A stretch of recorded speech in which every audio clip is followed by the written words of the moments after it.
We live in a culture obsessed with motion. New cities, new jobs, new starts. We call it freedom. But here's the truth: constant motion kills meaning because you can't grow deep roots if you're always repotting yourself. Every tree that ever bore fruit had to stop wandering, and so does every family that wants to grow. Psychologists call it the psychology of permanence.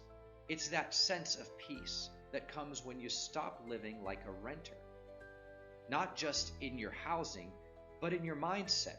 When you stay, things begin to change. The neighborhood starts to recognize you.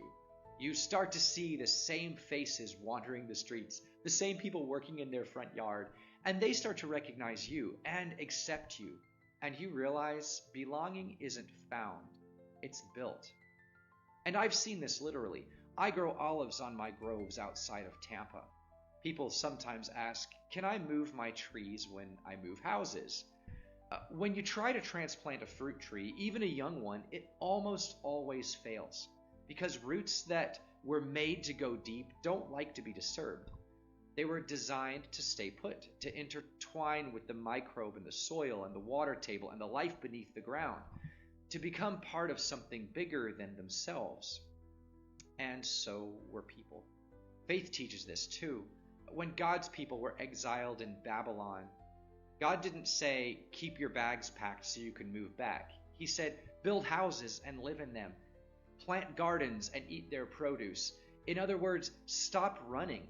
Be faithful where you're planted. Cultivate permanence. Homeownership does that. It teaches patience and responsibility and good stewardship. It replaces the illusion of freedom with the virtue of commitment, so that you fix what breaks, so that you invest in something that lasts, so you stop renting your life and you start building it. So maybe peace isn't waiting somewhere new for you. Maybe it's waiting right where you are now, if you'll just stay long enough to plant roots. Because when you do, you don't just grow equity, you grow belonging, you grow legacy, you grow peace. That's the psychology of permanence. That's the soul of homeownership.